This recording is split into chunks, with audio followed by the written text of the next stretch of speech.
మంత్రి కేటీఆర్ నిజామాబాద్ పర్యటనలో భాగంగా పలు అభివృద్ధి పనులకు శంకుస్థాపనలు చేశారు। ఈ సందర్భంగా కేంద్రంపై తీవ్ర స్థాయిలో విమర్శలు చేశారు। కేంద్రం తెలంగాణకు ఇచ్చిన హామీలను అమలు చేయాలని డిమాండ్ చేశారు। తెలంగాణ ప్రజలు పన్నుల రూపేణా కట్టే డబ్బులను కార్పొరేట్ శక్తులకు అప్పజెప్తుందని అన్నారు। బీజేపీ సర్కార్ పేదలకు వ్యతిరేకమన్నారు। కేంద్రం ఇప్పటికైనా ప్రవేశపెట్టబోయే చివరి బడ్జెట్లో తెలంగాణ ప్రాంతానికి పెద్దపీట వేయాలన్నారు।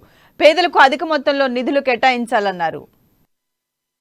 जनरल గా ఇట్లా 1000 కోట్లు 900 కోట్ల అనే వరకు ఎక్కడ లేని అనుమానాలు వస్తాయి। ఎక్కడ ఖర్చు పెట్టిండ్రు, ఏమైంది, రకరకాల అనుమానాలు। ముఖ్యంగా ఇక్కడ నిజామాబాద్లో ప్రతిపక్ష పార్టీలలో అనుమానాలు ఎక్కువ ఉన్నాయి కాబట్టి వాళ్ళకు కూడా తెలవాలి కాబట్టి లెక్క మీకే ఇచ్చిపోతాను। దయచేసి మీ ఎమ్మెల్యే గారి దగ్గర, గణేష్ గారి దగ్గర, మీ మంత్రి గారి దగ్గర పెట్టిపోతాను, మీరు చూసుకోవచ్చు। ముఖ్యమంత్రి గారు ఇచ్చిన అష్యూరెన్స్లో భాగంగా 300 కోట్లు Telangana urban finance infrastructure development corporation ఆధ్వర్యంలో ఏవైతే పట్టణంలో బ్రహ్మాండమైన మీడియన్లు, చక్కటి చెట్లు, ఒక కొత్త అందాన్ని తెచ్చే విధంగా చక్కగా నిర్మాణం చేసుకున్నామో టీయూఎఫ్ఐడిసి ద్వారా చేసుకున్నాం। ఒక 307 కోట్ల 30 లక్షలు దాని ఆధ్వర్యంలో పట్టణ ప్రగతి నిధుల కింద 76 కోట్ల 50 లక్షల రూపాయలు, అదేవిధంగా మిషన్ భగీరథ అర్బన్ కింద 144 కోట్ల 40